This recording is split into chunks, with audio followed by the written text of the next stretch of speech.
Muy buenos días amigos de Puerto Viejo TV, bienvenidos a esta entrevista. Hoy tenemos a Ignacio Navia, que es candidato a la Asamblea por Manabí, Distrito Sur, que apoya la candidatura de Fernando Villavicencio, lista 25 Construye. Ignacio, muy buenos días, bienvenido. Buenos días Fernando, un gusto estar acá en Puerto Viejo TV. Saludos fraternos a todos los amigos que nos ven a través de este medio digital. Bueno, Ignacio, vamos a hacer una entrevista un poco normal y algo también atípico, que siempre me gusta preguntar las cosas de qué te gusta, qué te relaja, y lo que nos trae acá, que es el proyecto político del que tú te embarcaste acá. Cuéntame, ¿cómo así te embarcaste en este proyecto político y apoyar a Fernando Villavicencio a la presidencia de la República? Bueno, tú sabes, Fernando, y la comunidad sabe que no estamos militando, no hemos militado en ningún partido político durante más de 10 años, pero hemos venido activando y militando por la ciudadanía de Puerto Viejo, la ciudadanía de Manabí, en sus grandes luchas, en la lucha por los barrios, en la lucha por los recursos de los campesinos a través del gobierno provincial, en la lucha por la defensa de los recursos de la reconstrucción, por las obras de Puerto Viejo, por defender los intereses de Puerto Viejo durante estos últimos años. Y ese ha sido nuestro activismo, ese ha sido nuestro partido, nuestra camiseta. Ahora que vemos que lamentablemente el país está a puertas del colapso social, económico, la falta de seguridad, hemos dado el paso al frente debido a una invitación que nos hace el equipo de campaña y el candidato Fernando Villavicencio, un hombre valiente, un hombre que ha sufrido la persecución en carne propia, pero que ha sido un hombre de pantalones, que desde el periodismo, desde la legislatura y ahora desde la presidencia va a cambiar este país.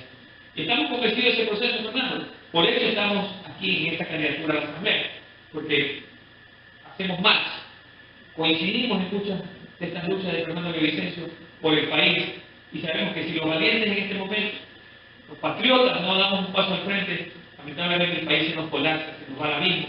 No podemos permitir que nuevamente peoren las circunstancias que vivimos de inseguridad actual, sean otros los que quieran manejar el país y el país se vaya a barrar. Dijiste algo sumamente importante, tienes la seguridad de que Fernando Villavicencio va a cambiar el país. ¿Quién te da esa seguridad para que él diga así, este va a cambiar el país? Bueno, tres cosas. Su vida de un hombre valiente, transparente, no ha podido ni siquiera, a través de la persecución, ni siquiera doblegarlo. Un hombre que tiene un temple, que tiene una vocación, que tiene una preparación.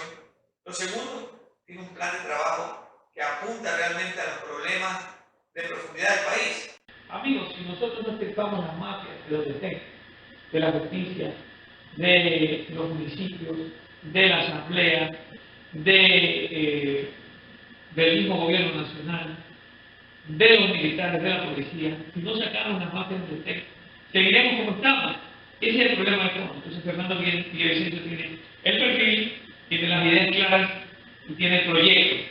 Yo coincido mucho, por ejemplo, en el proyecto de descentralización, de desconcentración, de autonomía, que nace desde Puerto Viejo, desde Manabí, para el Ecuador, para por fin tener y manejar nuestros propios recursos, manejarnos nosotros, nuestras propias instituciones, y que podamos nosotros defender nuestros intereses.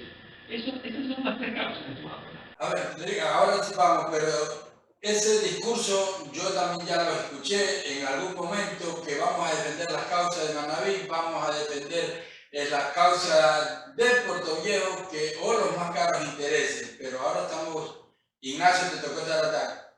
¿Qué nos garantiza o qué le garantiza al pueblo que esa descentralización que acabas de mencionar no vayan ustedes a la Asamblea y no se sometan al poder o al bicentralismo que nos ha gobernado y tanto daño nos hace? ¿Qué nos garantiza a nosotros que tú no vas a ser uno de esos, de los como siempre? Yo he sido un rebelde, Fernando. Yo, créeme que he sido un hombre que, digamos que estoy convencido absolutamente de mis convicciones, y la gente me conoce, sabe mi entorno, sabe de qué vivo, sabe mi entorno familiar, me conocen en Puerto Viejo, me conocen en Manabí. No quisiera hablar de mí, ¿no? Pero sí estoy convencido del proyecto de Fernando y de la absoluta convicción de él de llevar a cabo esto, porque aparte de que es el único candidato que ha recogido esta propuesta, y que tiene clara la película de cómo hacerlo, ha escogido a gente común, como Ignacio Navia, como Cecilia Mendoza, como María Mercedes Herz, como Viviana Zambrano, como algunos compañeros de la lista nacional que son jóvenes, que son gente común. Lo que garantiza esto es que la gente que sí ha estado luchando por la ciudad, por la provincia, por el país, que no ha pertenecido a partidos políticos ni a mafias políticas, vamos a impulsar esto, porque él es una persona, ¿no? Yo siempre digo, esta golondrina se hace verano, pero es un equipo el que está atrás de él que va a garantizar que esto se logre. ¿A quién más que nosotros los manavitas nos interese que esto se cumpla? Y obvio, yo no digo que no va a haber presión de otro lado, seamos absolutamente realistas. Al poder no le interesa que esto ocurra. Pero tampoco a la mafia le conviene que el Ecuador se reinstitucionalice, que volvamos a la democracia, que volvamos a la seguridad, a la paz, al desarrollo. Entonces tenemos grandes enemigos comunes. Y en el camino, en el trayecto, si es que existiera alguna mala intención, algún pequeño desvío, hermano, con toda la sinceridad y la amplitud del caso, somos personas transparentes, somos personas coherentes. Nosotros seremos los primeros en denunciar. Jamás permitiremos que sea vulnerada nuestra confianza, la confianza que el pueblo nos da. Luchar duro, Ignacio, para romper ese bicentralismo. Tricentralismo. Realmente el poder del dinero que también tiene Azuay ahora ha dejado a un lado a Manaví. Y tú ves que bueno, eso no es garantía, ¿no? Porque tener ministros manavitas no es garantía de que las cosas vayan bien. Por eso me refería, un poco porque descapaces. Por eso se van y ya son manavitas, son asambleístas manavitas, pasan desapercibidos y se agachan al gobierno de turno. Mira, acá y no defienden los intereses. Disculpa, Fernando, pero acá primero no hay venta de candidaturas. Que allí ya tú ves que van por recuperar y multiplicar la fortuna que han invertido en otros partidos por comprar candidaturas. Acá no hay vínculos con mafias, por ejemplo, con la del Seguro Social, o con mafias con la del Ministerio de Transporte. Acá, porque somos gente sencilla, común, que allí tú sí puedes decir se van a desviar, tienen sus intereses particulares. Acá hemos sido gente coherente, que hemos hecho nuestra vida transparente. Entonces, sí nos toca duro luchar, pero esta vez sí vamos a tener un fiscalizador en la Asamblea Nacional. Y un fiscalizador que no solamente va a haber puertas afuera de la Asamblea, fiscalizando los gobiernos locales, fiscalizando a los gobiernos provinciales, fiscalizando al mismo gobierno, sino puertas adentro. Porque también, obviamente, que tendremos que estar, dice la gente, ojo al piojo, por todas las situaciones que pudieran devenir. Presión va a haber, la lucha no va a ser fácil, amigos, pero estamos allí para pelear, para luchar. Dentro de eso que ya vamos a hablar sobre el tema de la fiscalización, que es lo que te hiciste conocer acá en la ciudad y en la provincia, pero tú decías de que el poder o devolver los recursos acá para no depender, yo decía el bicentralismo, tú dijiste el tricentralismo ya. ¿Cómo vamos a hacer? ¿Con qué ley vamos a hacer eso para volver nosotros o tener nosotros los manavitas a administrar esos recursos que generamos acá? Existe un proyecto de ley que se llama el Poder Local, nacido desde Puerto Libre de Manaví, y que Fernando lo ha recogido. Es el único candidato a la presidencia que ha recogido ese proyecto. Es un proyecto que desconcentra, que devuelve la institucionalidad, que devuelve los recursos que nos quitaron hace una década, que le devuelve el poder a la gente para tomar decisiones. Es un excelente proyecto que vamos a complementar con algunas iniciativas propias, por ejemplo, ponerle límites en explotar a los recursos que manejan los alcaldes y prefectos para que no se vayan en propaganda, para que no se vayan en burocracia, en los pipones, en los amigos que llenan de... Cada alcalde llena de amigos a los municipios y las plantas se absorben eso y no hay para otro. Usted va en su barrio, necesita alcantarillado, va al municipio, vienen los técnicos, hacen medidas y de ahí no pasan, hacen el proyecto, verifican algún tipo de preproyecto y usted va y toca las puertas y pasan los años y pasan los alcaldes y vuelven a medir y vuelven a hacer los proyectos. ¿Y cuál es la respuesta que usted tiene en su barrio, amigo de Puerto Libre? No hay plata. Eso le dice, no hay plata. Pero plata hay, pero en los bolsillos de ellos y en los bolsillos de sus entornos, de sus amigos. Por eso es importante la fiscalización.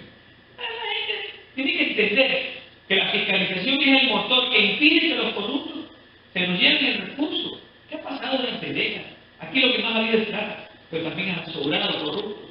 En el Ecuador entero, en la vida que nos conocemos todos, sabemos que de la noche a la mañana se hicieron millonarios. Ya no podemos permitir eso. están en silencio, todas las asambleístas que ahorita se vuelven a pretender elegir, ¿con qué cara vienen a pretender elegir? Se han sido cómplices de todo esto. Ellos no hablan, por ejemplo, de desterrar a las madres. Ellos no hablan de desterrar la revolución, porque son parte de eso viven, por eso no hablan de esto. Nosotros tenemos una propuesta clara, Fernando. Sabemos lo que tenemos que hacer y solo queremos el apoyo de la gente. Porque ahora o nos levantamos o nos unimos. Y tú llegando a la asamblea, tú algo dijiste del dinero de los GAC o los de los municipios o de la prefectura. Tú vas a fiscalizar también esos dineros que, aunque sean autónomos, pero son dineros que deben servir para el pueblo, para obras del pueblo y no beneficiarse ciertos grupos que vemos que llegan y ponen a sus amigos, sus coidiarios y un sueldo de 2 y 3 veces mayor que un empleado de carrera. Entonces, tú vas a ponerle ahí el ojo, como dijiste, a eso. Fernando, la garantía es que nosotros tenemos una campaña pobre, una campaña austera. No, aquí no hay chequeras, aquí no hay la chequera de la tecnología, señor Tofi, la chequera del Camarón, otro candidato, la chequera del Banana.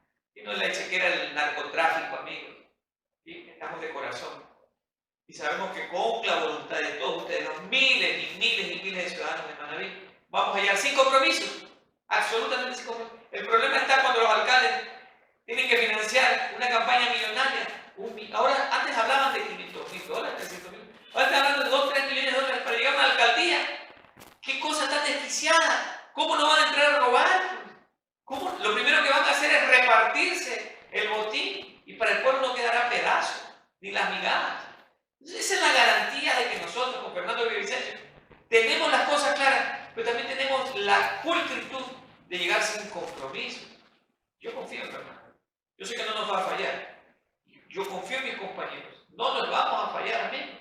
Y vamos a respirar en la boca de los corruptos. Yo decía el tema de los alcaldes porque es lo más cercano que tenemos, amigos. Ustedes han visto cómo se nos han dilapidado los recursos. 3.000 millones tuvimos. Jamás en la historia de Manabí volverá a tener 3.000 millones para reconstruirse. Y se nos comieron la plata. Tú le pondrás ojo a esos 3.000 millones que realmente la gran mayoría de manavitas no sabemos qué se hizo con ese dinero. Se lo hemos puesto, pero desde la ciudadanía, desde donde no tenemos el poder. Por eso yo hablo de devolverle el poder a la gente, para que la gente realmente, cuando haga un observatorio, cuando haga una veeduría, cuando forme parte de un comité de contratación, cuando forme parte de los consejos barriales, del consejo cantonal, sepa que tiene el poder en sus manos, que no va a ir con voz, pero sin voto, que no va a ir ahí a la silla vacía para que lo escuchen y no tenga ningún tipo de peso en su opinión allí, que no pueda votar, o que cuando va al consejo cantonal se tenga que enfrentar a que, como las mafias políticas los pusieron allí, tienen mayoría para poder torcer el brazo de aquellos que sí quieren levantar la voz por sus barrios, por sus parroquias. Y cuando entreguen una veeduría en un observatorio ciudadano y encuentren hallazgos, sí tengan la capacidad legal de poder exhibir lo que encuentran y no hasta el final del proceso, cuando ya se ha cerrado la veeduría, cuando ya se ha robado la plata. Lo mismo pasa en Contraloría. Contraloría no tiene el poder, se lo quitaron para poder robar ampliamente. Cuando una obra está en ejecución, antes existía la Contraloría para poder ir determinando los hallazgos en la construcción de una obra, los procesos. Ahora, ¿saben qué dice la ley? Al final, cuando ya han entregado la obra, recién ahí a revisar los papeles. Claro, pero es que le quitaron el poder a la gente. Lo que ha pasado también es que los gobiernos se acostumbraron de unos años acá que el contralor es parte de, entonces se hace de la vista gorda. Lo mismo en la mayoría de instituciones, se reparten el botín. Por eso decía yo, hay que llegar desde la presidencia a poner el ejemplo. Las mafias están acostumbradas a meterse en la Contraloría, a meterse en la Fiscalía, a meterse en la Procuraduría, a meterse en la Superintendencia, a meterse en el Consejo de la Judicatura, a meterse en la Fiscalía, a meterse en el Consejo de Participación Ciudadana que tiene que eliminarse, a meterse, pero ¿cómo se mete? En todas estas funciones, desde el poder de la presidencia y la asamblea, desde el poder de quienes hemos elegido. Por eso tenemos que elegir bien, Fernando, porque si seguimos eligiendo a estas mafias, que invierten millones y millones de dólares para llegar y después saquear, nada va a cambiar. Ahí está la inseguridad. Bueno, pero ahí está la inseguridad en las calles, ahí está el desastre, los muertos, los colaterales, los hijos los padres, los hermanos, los tíos, los sobrinos, que están muriendo. 5.000 el año pasado. 6.000 de lo que van este año. Van 11.000. Y esto es una escala enorme, la gente se nos está yendo. Los negocios están quebrando, los negocios están cerrando, no solo por la extorsión, por el miedo. Porque ya no es posible sostener un negocio. Hay más desempleo, más pobreza, más inseguridad. Es una bola tremenda de nieve que se nos está armando. Si no cambiamos las estructuras del poder, si no tomamos el poder, la gente vuelve. Lamentablemente el país va a colapsar. Estamos en un momento tremendo. Nunca hemos vivido eso antes. Para hacer eso se necesita fuerza, valentía, se necesita decisión. ¿Tú crees que Fernando Villavicencio tenga esa gallardía o esa decisión? Yo pregunto, ¿quién más? O sea, sácame los 8 candidatos de ahí. ¿Quién más? ¿Cuándo vieron ustedes a la señora Luisa, a don Otto, a don Topi, al señor Novoa, a don Jaco y a don Bolívar al mismo, y a alguien que se me escapa por ahí? Herbas. El señor Herbas, en patineta o vestida de viuda. ¿Cuándo los vieron defendiendo los intereses de esta nación? ¿Cuándo? ¿Cuándo los vieron? ¿Cuándo? Entonces yo sí pregunto. La alternativa, Fernando Villavicencio. Él sí se la ha rajado por el país. Él, junto a su equipo de trabajo de asambleístas, somos la garantía de que esto va a cambiar. Bueno, vamos entrando un poco más también sobre un tema que aqueja a una gran parte de la sociedad ecuatoriana, que son los jubilados. Y nosotros recordamos que en el 2017 se firmó algo en contra de los jubilados, se le quitó ese incentivo a la jubilación y hoy los jubilados están reclamando esos derechos desde la Asamblea. ¿Qué se va a hacer sobre ese sector? Este país hay que reconstituirlo desde las bases. Todo está mal, todo, absolutamente todo. El tema de los jubilados es algo patético, tremendo. Quebraron el IES, se le llevaron 12.000 millones de dólares en bonos, papeles que no sirven para nada, el mismo Estado no puede pagarlos, nadie los compra, son bonos basura. Y nos dijeron que eran para construir hidroeléctricas, que al final salieron dañadas con contratos con los chinos, una barbaridad completa. Por eso está quebrado el IES. Pero también el IES está quebrado porque hay mafias internas. Por eso no hay. Los equipos en bodegas se dañan, se pudren, si saben a funcionar no valen 2 o 3 meses, no hay medicinas, los jubilados no reciben sus jubilaciones hace mucho tiempo.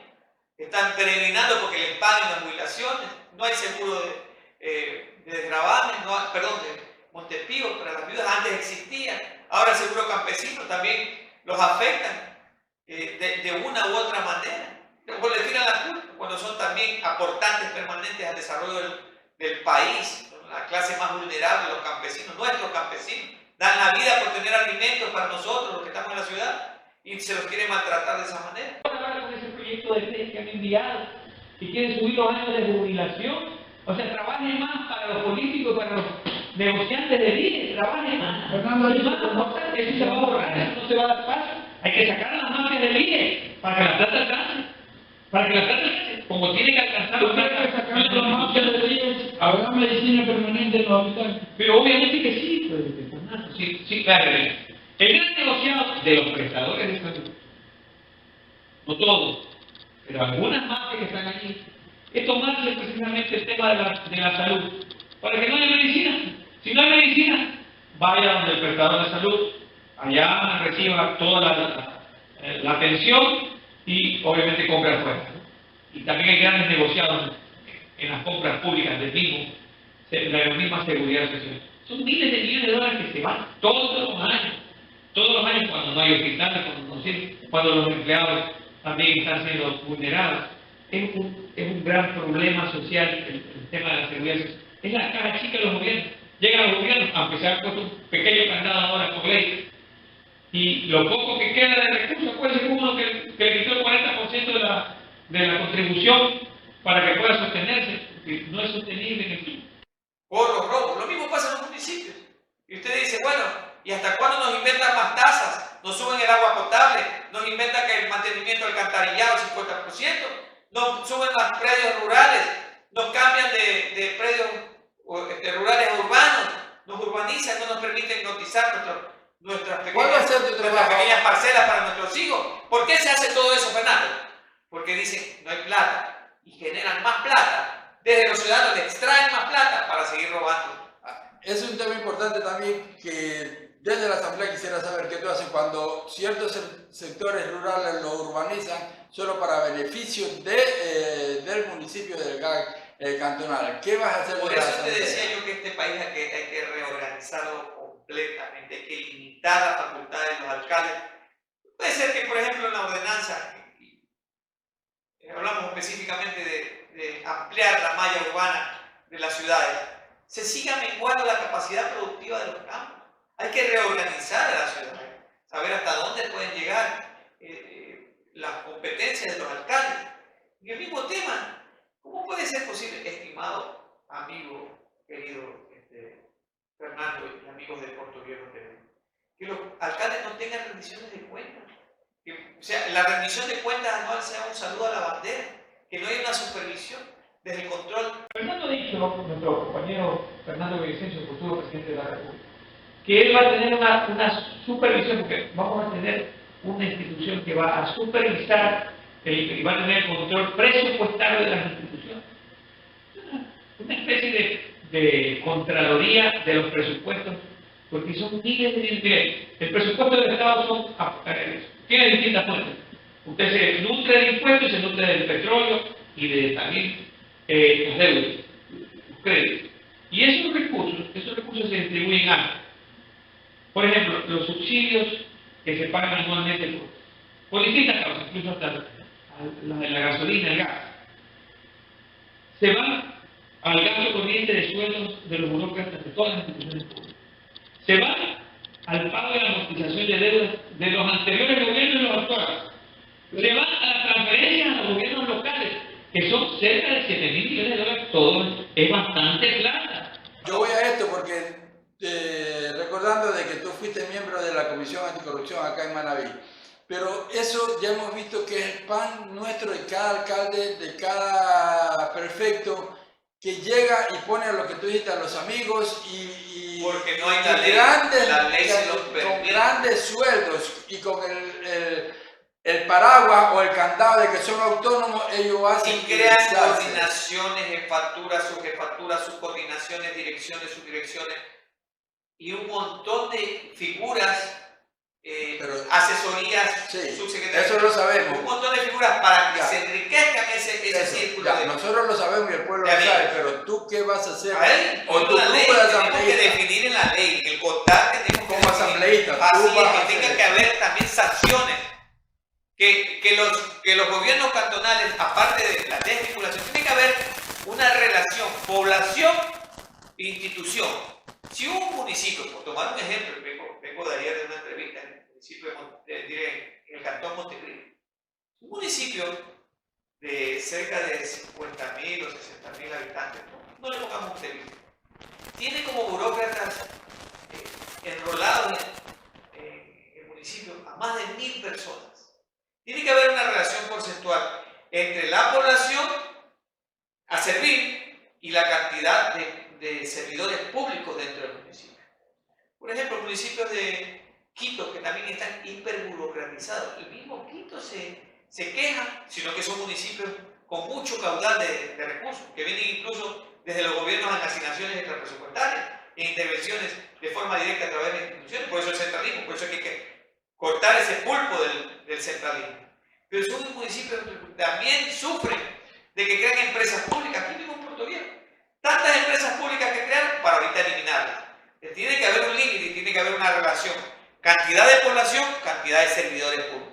Niveles de eficiencia, coeficientes de eficiencia. ¿Con qué? ¿Comparado con qué? Porque yo lo iba a comparar con Guayaquil o con Quito. No, ni siquiera esos son puntos de referencia. Con municipios del mundo. Entonces, en donde sí son eficientes, en donde sí se muestra que más se invierte que lo que se gasta. Entonces, tiene que haber un parámetro para poder medir cuántos servidores tiene que haber de acuerdo a las competencias que tiene ese municipio.